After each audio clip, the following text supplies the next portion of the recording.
Assalamualaikum warahmatullahi wabarakatuh. Perkenalkan, nama saya Pramestia Ayu Salamindingdiah, NIM E20191174.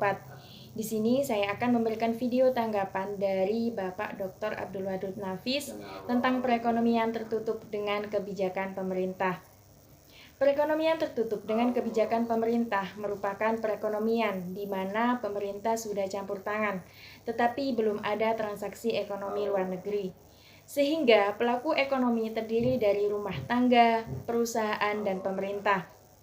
Dengan adanya unsur pemerintah dapat menimbulkan konsekuensi perhitungan pendapatan nasional, seperti dari sudut pengeluaran, memunculkan pengeluaran pemerintah, dan dari sudut penerimaan memunculkan komponen pajak.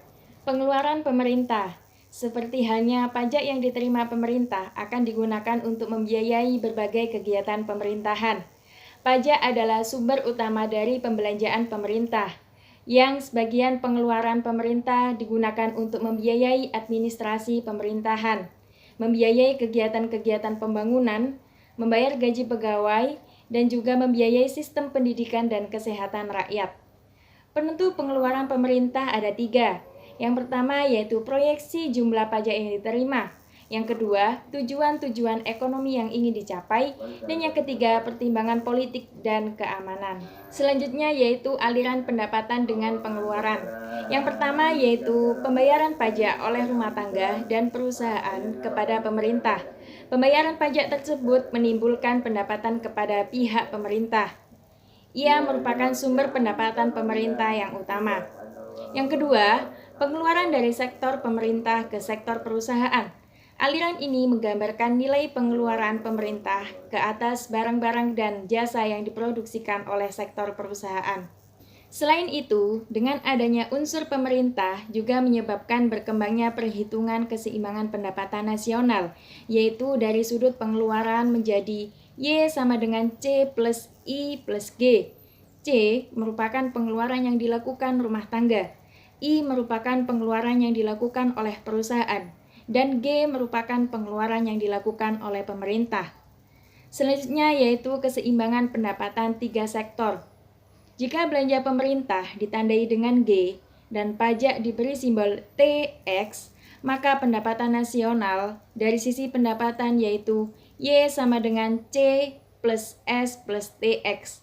Pendapatan nasional dikatakan seimbang jika C plus S plus TX sama dengan C plus I plus G. Ada 2 kemungkinan. Yang pertama yaitu, jika G lebih dari TX, maka pengeluaran dalam perekonomian masyarakat bertambah. Namun, yang kedua, jika TX lebih dari G, maka pengeluaran dalam perekonomian masyarakat akan berkurang. Campur tangan pemerintah selain pengeluaran pemerintah adalah dengan mengenakan pajak, serta memberikan subsidi kepada masyarakat. Pajak dan subsidi akan mempengaruhi fungsi konsumsi, yaitu melalui pendapatan yang siap dibelanjakan atau disebut disposable income. Selanjutnya yang kita bahas adalah jenis-jenis pajak. Jenis-jenis pajak ada 2 macam. Yang pertama yaitu pajak langsung dan yang kedua yaitu pajak tak langsung. Pajak langsung merupakan jenis pungutan pemerintah yang secara langsung dikumpulkan dari pihak yang wajib membayar pajak. Dan untuk pajak tak langsung merupakan pajak yang bebannya dapat dipindahkan kepada pihak lain. Salah satu jenis pajak tak langsung yaitu pajak impor. Biasanya, yang menanggung pajak tersebut adalah para konsumen. Selanjutnya yaitu bentuk-bentuk pajak pendapatan. Bentuk-bentuk pajak pendapatan ada 3. Yang pertama yaitu pajak regresif, yang kedua pajak proporsional, dan yang ketiga yaitu pajak progresif. Pajak regresif merupakan pajak yang presentasi pungutan pajaknya menurun apabila pendapatan yang dikenakan pajak menjadi bertambah tinggi. Pajak proporsional merupakan presentasi pungutan pajak yang tetap besarnya pada berbagai tingkat pendapatan, yaitu dari pendapatan yang sangat rendah kepada yang sangat tinggi. Selanjutnya yaitu pajak progresif merupakan sistem pajak yang presentasinya bertambah apabila pendapatan semakin meningkat. Efek pajak terhadap konsumsi dan tabungan. Pengaruh pajak terhadap konsumsi dan tabungan pada perekonomian 3 sektor ada 2, yaitu pengaruh pajak tetap dan pengaruh pajak proporsional. Pengaruh pajak tetap yaitu jumlahnya sama pada berbagai tingkat pendapatan nasional atas pengeluaran konsumsi dan tabungan. Pengaruh pajak proporsional atas pengeluaran konsumsi dan tabungan merupakan setiap pemungutan pajak akan menimbulkan perubahan terhadap pendapatan disposibel atau YD.